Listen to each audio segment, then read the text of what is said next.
and I'm ending up in debt every year, and then I have a breakdown. I should have a hospital in the back of our room for what I'm dealing with. Debt at his level. Wow. I mean, that's not something that we see in music videos. The impression that we get is these guys have made it. I'm sure he's got enough money for a Burger King. When you say you was broke, was you at like $0 broke? I had to borrow money to get my kids Burger King.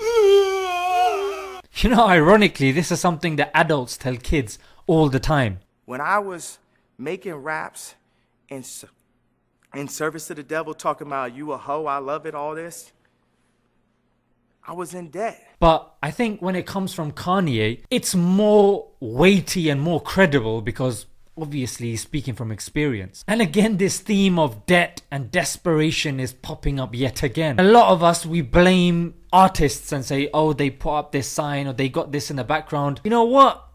A lot of them are either broke or they just don't know what's going on. It's their handlers around them that are doing these things, much to the ignorance of these artists. To be fair, I don't think that excuses them, because if you are that influential, you should really be finding out what's going on around you. I went from Jesus Walks to You're Such a Hoe, I Love It. Mm-hmm. Oh, I bet you the devil was happy on that day. And where that record went straight to what? #1, quick. It doesn't stop there. In this clip, he goes in. This is exactly what we want. This fit right in with whatever else we got.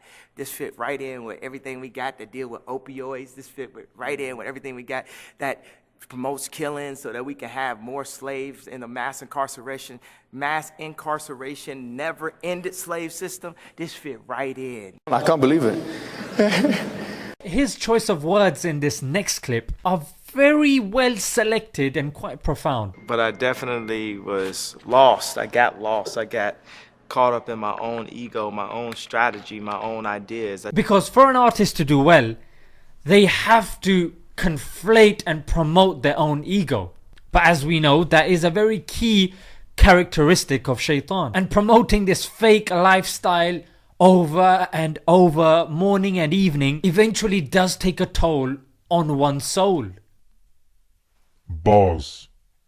Because I was asleep. Mm-hmm. Because I was drowned.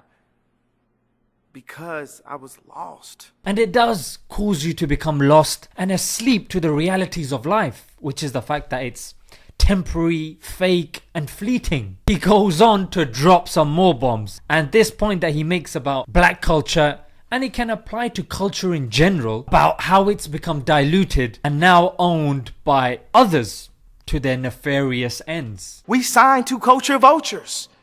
We sign our life away. Our contracts to culture vultures. Think about everything that's cultural. Taking a knee is cultural. Being on social media is cultural. Wearing high fashion is cultural. Pushing a foreign is cultural. All these things are not owned by our culture. Now that's quite a woke thing to say. And then he mentions the two things that I think pretty much every scholar that talks about this topic has mentioned. Firstly, the effects of social media on our families. They're going to send a picture to the gram before they send it to you. Social media doing more to hurt families than it is to help families, and families are the key to health. And then how music can affect your relationships, and in particular your marriage. A lot of the information that's in rap ain't gonna keep you married. I tell you that. I wouldn't even stop there. I would carry this on to movies and pornography, because this does affect how we view the opposite gender, how we view marriage and our expectations. And moving on to Kanye West's political affiliations, because he's seen to be very close to Donald Trump, a lot of people write him off, as crazy and this and that. Listen to what he has to say, because it does kind of make sense from where he's coming from. I'd rather deal with somebody who called me an N-word to my face than a person that signed me for a lifetime deal on a 255 page of my contract. I got you. Now from this, guys, I'd like you to remember one key principle, which is take the good and leave the bad. If you are looking for perfection to take good from someone, then you're not gonna get any good, because no one is perfect. I guess it's the same with Kanye. He's mentioned a lot of key points, and I respect that, because I meet a lot of ordinary people who aren't on deen and Their excuse is, oh, it's very difficult, all the times that we're living in. And to be fair, they don't have that much pressure of society. I guess the biggest pressure is on these celebrities who have paparazzi constantly on their tail. And despite this, if they are to shun that lifestyle and go cold turkey, I have a lot of respect for these people. And that's what Kanye's done. He's found God.